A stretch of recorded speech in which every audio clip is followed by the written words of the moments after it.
What's up, buddy? How you doing? I have a question for you. Remember when TV shows were like 30 minutes long? Because, man, I've been watching Ahsoka, and I gotta be real. This show is too long. There's stuff I like about this show, but it's also, and this is a term I use a lot, it's masturbatory. Dave Filoni he's having the time of his life. He gets to take his Clone Wars show, he gets to do a live action version, he gets to wrap up all these storylines, he gets to use, we'll get into spoilers, but he gets to use some actors from the prequel trilogy, which he clearly is very excited about, but there's just so much filler. And I got a couple other problems as well. I don't hate this show, it's not terrible, but I have to wonder how well it's doing in streaming, based on the fact that, first of all, it stars a character that you had to watch a cartoon to really be familiar with this character, so there's a lot of Star Wars fans who are not going to be drawn in because they don't know a lot about Ahsoka. I'm surprised they didn't do like an episode to try and let people know who this is, or like some sort of clip show or something. And second of all, it's just so slow that I think a lot of people are going to watch this first episode, which is 57 minutes long, and they're going to go nuts. Now, we're on part 5, which is obviously the best episode for those of you who have seen it. It's fantastic. But I want to talk about a couple things before we get to the progression of this series. So, here's my problem when I watch part 1. Let me see if I can skip around here. Disney Plus is having problems. Skip around. Oh, I have to watch the intro first? Okay. So, like I said, so it's a 50-minute episode.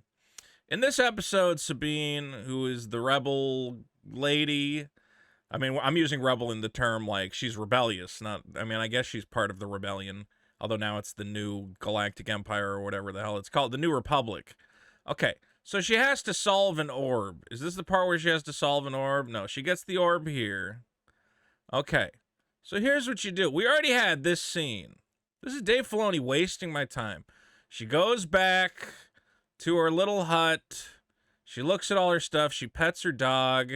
She watches a little Ezra guy. I don't know why I have Chinese subtitles. Okay, so we've already seen her place.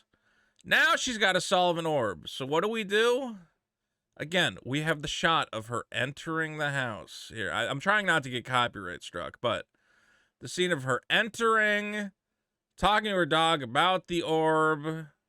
Here she is entering her place, looking at a thing, looking at a map. Okay, if I was the editor of this episode, I would go, we know she's solving the orb. All of this is a waste of my time. Cut that entire scene, and here's where you start the scene. You start it with her holding the orb and working on it. We have all this information already. We know she has the orb, and they need her to solve the lament configuration from Hellraiser, except now it's a circle instead of a square. Okay, just cut to her working on it. You don't need all this, entering the house. Look, she's pouring tea. She needs tea to... Just have her futz with it for 2 seconds. And that is this show. This show is a lot of people standing around. Dave Filoni is a guy who really likes big, impressive visuals. And they work. He's a great visual storyteller. But he loves his visuals so flippin' much that he just hangs on them forever. Everything is just this plodding walkthrough of we have to go into the house. We have to take even this sequence on the speeder bikes.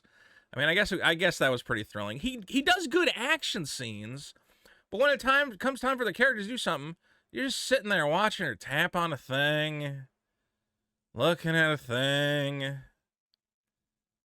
Oh, I figured out the orb. You could have just cut straight to this. Cut to her figuring out the orb. I don't need 5 minutes of her thinking about an orb. A lot of people are mad about this fight, I'll say, because she gets stabbed. Where's the stabbing? Right here. They're saying, I will say, I watched this. There's the stab. I watched this and I said, let's get the stab. Show me. It was kind of, I did like this fight, though, how she just goes, whip. All right, right through. So here's where I go. All right, you already got it sticking in her. Why don't you just swipe right and just cut her in? Why not? Why even leave it to chance?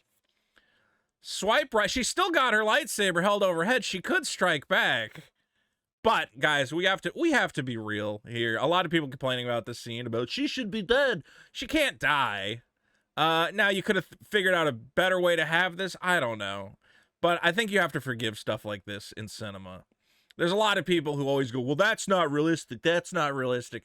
You got to forgive some things. You got to go, I'm going to, for the sake of whatever, think maybe this lady didn't feel like killing today or she figured that was enough. But I am looking at it going through her torso. I'm like, just swipe right a little bit.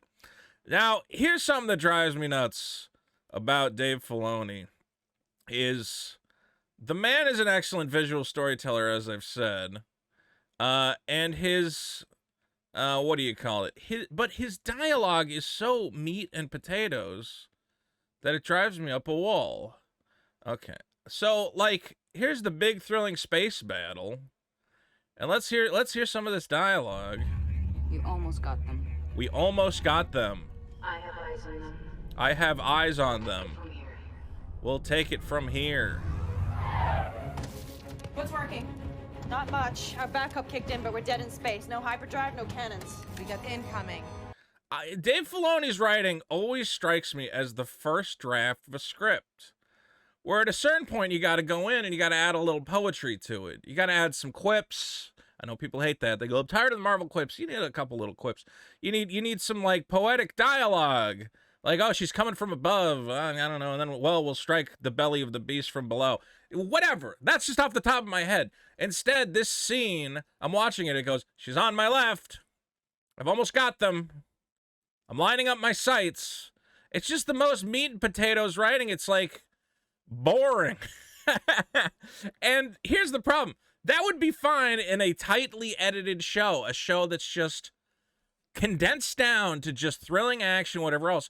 But when you're constantly stretching every episode out to 35 minutes to, well, I guess that's with credits. Luckily, this episode was only 30 minutes, and that's why it was almost tolerable. But when you have episodes that are 50 minutes, it's just people going, the council does not approve your request. Here, let's hear this. Unless Thrawn returns. Make your point, General. Make your point, General. Thrawn is not your typical Imperial officer. Thrawn is not typical. I know because I fought against him. This is a guy who did learn from George Lucas. There's no poetry in this dialogue. I learned from him. He's a bad guy. Okay, well, let's get to what actually finally got exciting. Is here in part 5, Dave Filoni gets to let loose. I think they're actually releasing this episode in theaters for a limited time because it's the big...